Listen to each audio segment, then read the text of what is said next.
Another thanks for staying with us on BERNAMA News channel, where it's all about you, and you're still on BERNAMA today with me, Elaine Abla, and in the studio and speaking to Geeta Kandya. She's of course our IP expert, and today we're talking about everything about love, because of course today is Valentine's Day, and when it comes to Valentine's Day, there's lots of things that are going on, and we wanted to take a look at the trademark side of things. When you think about love, you generally don't think about intellectual property or trademark or IP specifically. But how does this really affect us in terms of, does it really come into play? Is there something that we should be aware of? I think for the layperson, you might not think about it so much, but in terms of Valentine being a commercial event, correct, and all businesses exploit it, restaurants and what do you call it, greeting card companies. Exactly. So in that sense, anything that you can make money, then there's intellectual properties involved in that. Which in this case, there's a lot of money going out there in terms of commercialization of what Valentine's is. As you mentioned earlier, there's from candies to flowers to restaurants to greeting cards to even teddy bears nowadays, and everything that represents an expression of love. Yeah, that's right, an expression of love. So there are some inventions, really interesting inventions, and you never think that someone actually has rights to them. That's right. For example, Ralph, this guy called Ralph in the US, has got 6 patents on miniature roses. Roses have a miniaturized version? Yeah, so I've not seen it. I think there's genetic engineering in everything, right, so including flowers. Okay. And he's breeding flowers in really small versions of roses, and he's got patents on them. But what's interesting about patents on flowers or plants, for that matter, they are actually controversial in nature.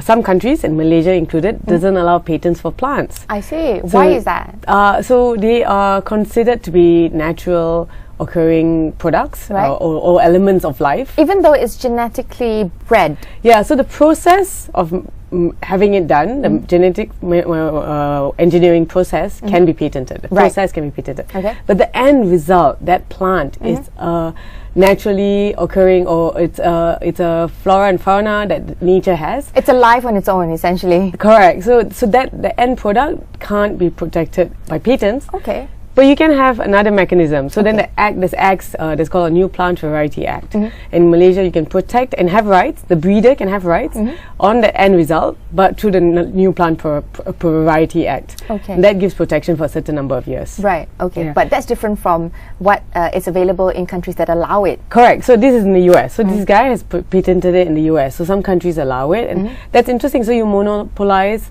miniature roses, which it's really cute. So you can have no one else actually sell that kind of products because you created it. Wow. So that's an interesting Valentine invention. That's right. It's a monopoly of miniature flowers, and of course roses are the typical depiction. No other flower would, or come up to the same standard. So miniature roses, I'm sure he's got the market sort of in his corner already. Yeah, that's right. Now, but I see that there's also other things that people have invented, and they have patents or rights too, such as pizza.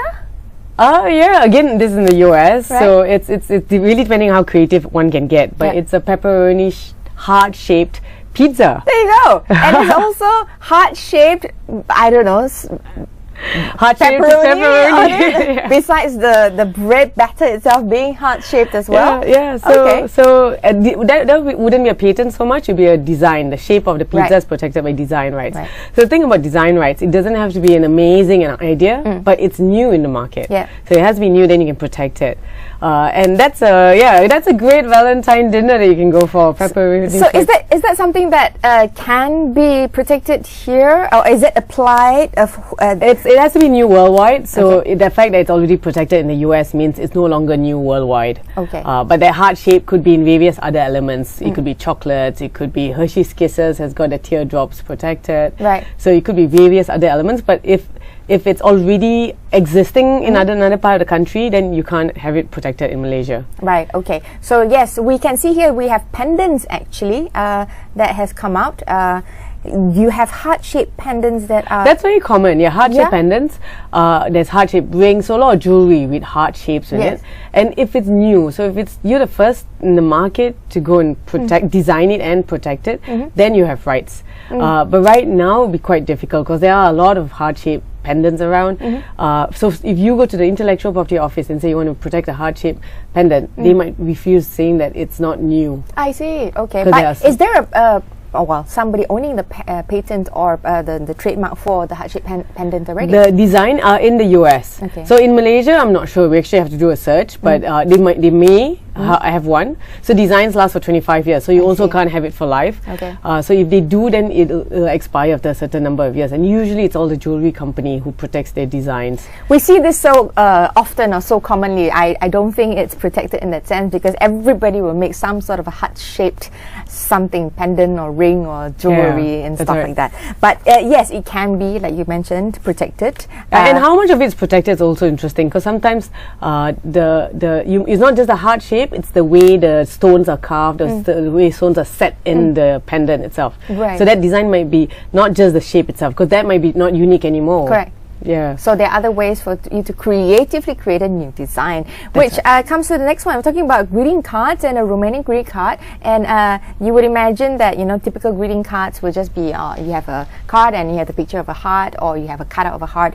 But somebody actually had a trademark on their card. It's a design. So, but what's interesting is this card, and it shows how people can be really creative.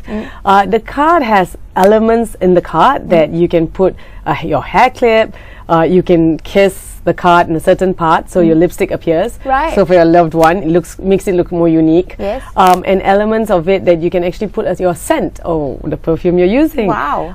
And that the fact that it's compartmentalized in certain parts of the greeting card, that design has been protected. I see. So it's going back to the design. I think earlier on when we were talking about intellectual property and trademarks, there are various forms of how you would protect your design or your intellectual property. Various forms of how you protect what you've created. So then you'll break down to what have you actually created. Correct. You did talk about trademarks a couple of times, and that would be a given. There'll be a lot of trademarks, including the word Valentine, including the word love, or including the shape of the heart. So those are many brands out there that actually want to market the expression of love, or actually get that emotion out of the person who the consumer is. But is there any history here in Malaysia of, you know, companies or individuals actually protecting something that's related to this? There would be in the design, so we'll have to do a search in the design register, but there definitely would be heart-shaped various types of products. And I think we just wanted to have a refresher in terms of, I think maybe those who just joined us, what are the protections that's available? Again, you know, I remember that we have talked about this before. There's like copyright, there's intellectual property, trademark and stuff like that. Yeah, so there's copyright that protects your artistic or literary work, musical work, any performances. Then you have trademarks. Trademarks are easier to understand. They protect the brand of any businesses, whether they're any services or products that has a specific brand. That's trademarks. Patents protects technology. So any technology, products that come out of technology or processes are protected by patents. Then you have trade secrets. So examples would be KFC, Coca-Cola. They have their trade secrets protected. And then you have industrial designs, which is the shape and ornamentation of a product. So that's the various types of intellectual property rights. Now, one of the things, I see some of the comments that you were sharing earlier was to do with having a copyright symbol. There's a copyright symbol that you can place if you claim to have the copyright for that. But a lot of times I think a lot of people just use that without actually having any filing of copyright. Does that work? Is that legal?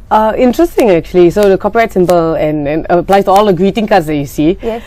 Copyright is the one type of intellectual property right that doesn't need to be registered. Oh, wow. So when you put the C and you circle it and you put your name or your company's name and the year that it was created, you're informing the world that artistic or literary work enjoys copyright. And you were the one that owns it, and it was created on a certain date. That's merely for information for the public more than anything. There's no legal significance at all. It doesn't mean you have protection. But because it automatically exists in court, when you actually want to prove that you are the true owner, you'll be adducing that copyright notice. See, I had a copyright notice done. That's showing that way back 2010. I am the one who created published this sort of claim at the bottom. It just shows that you are the person behind it and this enjoys copyright, but there's no legal significance as such. So for a quick example, because we have less than a minute left, if we were to create a poem right now on the spot, it would be copyrighted. Yes, it would be copyrighted. So you have something like, if roses are red, violets are blue, IP assets are important, and that brings it to you. So it's vital for you. There you go. Thank you very much, Geeta, for that. So remember, if you want to protect your artistic creative expressions, look for IP, there's copyright, and as well as trademarks for you to be able to protect your assets. That's all the time that we have for this segment. Thanks for staying with us to the end of the show. We have more stories to share with you. Stay tuned. Thank you. Thank you.